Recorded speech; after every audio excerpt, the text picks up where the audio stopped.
Hello guys, how about you? Mimi niko salama, natumaini wewe uko salama. Basi nimerudi tena, this is part 2. Niliwaambia kwamba nitakuja tena tuweze kuongea juu ya mapenzi.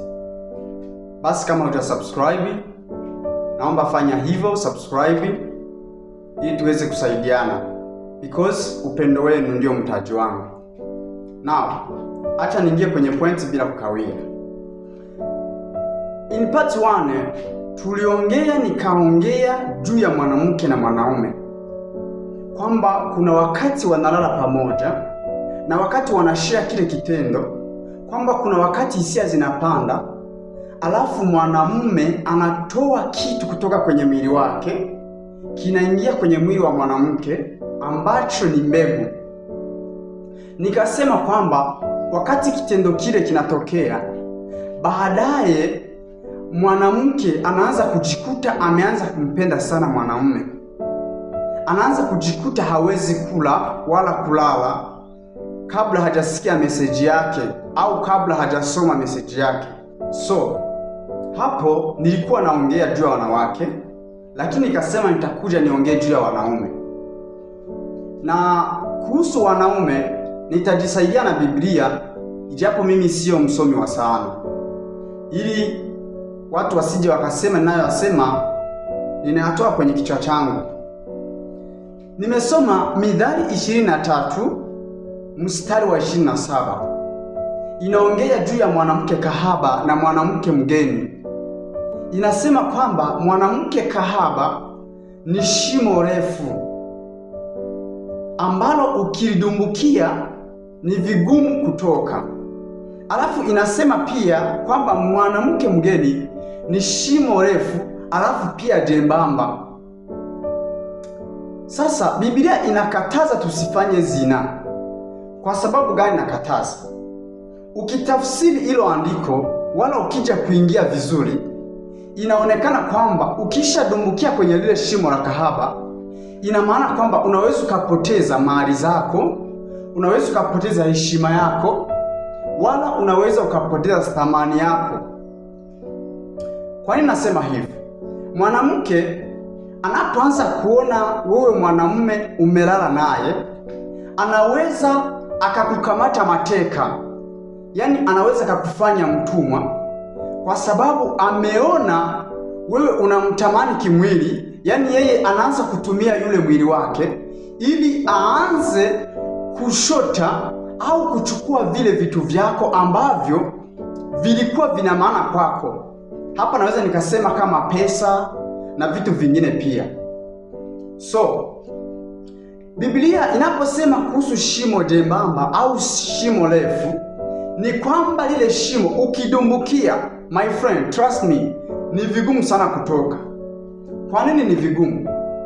Ukichunguza mara nyingi, watu ambao waliopenda kulala na wanawake, ni vigumu sana kuacha ile tabia, au ni vigumu sana kuacha kile kitendo kama usiposaidiwa na Mungu. Alafu pia kwa vijana, kama umefanya uchunguzi vizuri, utakutana mara nyingi vijana hawawezi kuwa matajiri, au vijana kusema awe na maisha mazuri inakuwa ni vigumu sana. Sijasema kwamba kijana hawezi kuwa tajiri. Ndiyo, kuna wale ambao kwa kweli ukiwaangalia maisha yako vizuri, lakini 90% au 95% vijana wengi utakuta ni maskini. Vijana wengi utakuta wana maisha mabaya. Kwa sababu gani? Kwa sababu mara nyingi wanajihusisha na kile kitendo ambacho ni kinyume ya sheria, ambacho ni kinyume na tamaduni, ambacho ni kinyume na education. Ukifanya kile kitendo kabla ya ndoa, ina maana kwamba kuna mikosi ambayo unaipata. Kwa sababu ukisoma Wakorintho inasema kwamba miili yetu ni hekalu la Roho Mtakatifu, na inatukataza tusije tukajiambatanisha wala tusije tukafanya hicho kitendo pamoja na mwanamke, kwa sababu unapolala na kahaba tayari mmekuwa mwili mmoja. Yaani mnaanza kushare vitu vyote vyake, ile mikosi anayo, yale matatizo, kila kitu mnaanza kushare. na ni vigumu kabisa kutoka usiposaidiwa na Mungu. Lakini in part 1 kuna mtu alikuja akauliza, akasema kwamba tunawezaje kutoka, au ni nani atakayeweza kutoka? Jibu ni hii: kila kitu ni uamuzi tu. Ukiamua unaweza kutoka. Alafu pia tunawezeshwa na yeye anayetupa nguvu. Yaani baada ya kuamua ni vizuri kupiga hatua ya maombi. Unaanza kuomba Mungu nisaidie. Unaanza kuomba Mungu nielekeze nifanye nini ili niweze kutoka, ili niweze kuepuka na haya. Lakini pia unaposoma Biblia inasema ni vema mwanamume au mwanamke angekaa peke yake bila kuolewa, lakini kwa kujiepusha na tamaa za mwili ni vizuri tukatafute mwenzetu tuishi pamoja naye.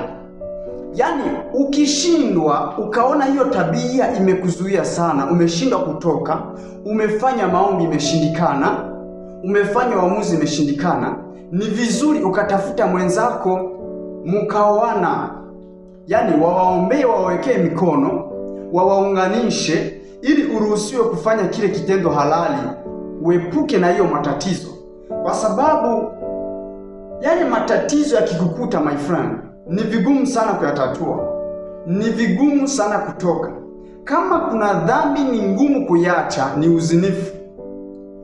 Lakini pia kwa kumalizia, niruhusu niseme hivi: hata kwa wanandoa ni vibaya kufanya zinaa, kwa sababu kuna zinaa, kuna uzinzi na kuna ukahaba. Hivyo viswahili kama hujafikiria vizuri ni kwamba vinafanana, lakini kuna kautofauti kidogo. Because zinaa ni kile kitendo ambacho mwanaume na mwanamke mwingine ambao hawajaoa au hawajaolewa, au labda wako kwenye mahusiano, au labda ni marafiki, wanakifanya kinyume na sheria. Yaani wanakifanya kabla hawajaitwa mume na mke. Lakini pia uzinzi ni kile kitendo ambacho mume aliyeingia kwenye ndoa, yaani mume ambaye yuko kwenye ndoa au mke ambaye yuko kwenye ndoa, anatoka nje ya ndoa anaenda kumsaliti mwenzake. Sijui kama anaeleweka hapa. Alafu ukahaba ni kile kitendo ambacho mwanamke mara nyingi anafanya kama biashara kwa kutafuta pesa ama kwa tamaa zake za mwili. Yaani yeye anafanya kila siku, yaani yeye ndiyo tabia yake. Lakini pia najua hapa utaniuliza, ikiwa umesema hivyo, unawezaje kumuita kahaba kila mwanamke? Ndiyo, naweza nikamuita kahaba, lakini pia naweza nisimuite. Lakini nikimuita kahaba sijakosea, kwa sababu yote ni dhambi, yote ni uzinifu na yote ni zina, ijapokuwa kuna huo utofauti kidogo. Kwa hiyo rafiki yangu, ninakuombea Mungu akusaidie usije ukafanya kitendo hicho, na kama umefanya, omba Mungu akusamehe na uombe nguvu kutoka kwa Mungu ili uweze kutoka kwenye matatizo hayo. Basi nawashukuru sana, asanteni. Naitwa Chris Adela, na nasisitiza tena kwa upendo, kama hujasubscribe, naomba usubscribe, tumia wengine ili waweze kupata, wasikie mafundisho haya, na bila kusahau kwamba upendo wenu ndio mtaji kwetu. Basi tunashukuru, usiwe mbali nasi, uzidi kuwa pamoja nasi. Asanteni sana, Mungu awabariki.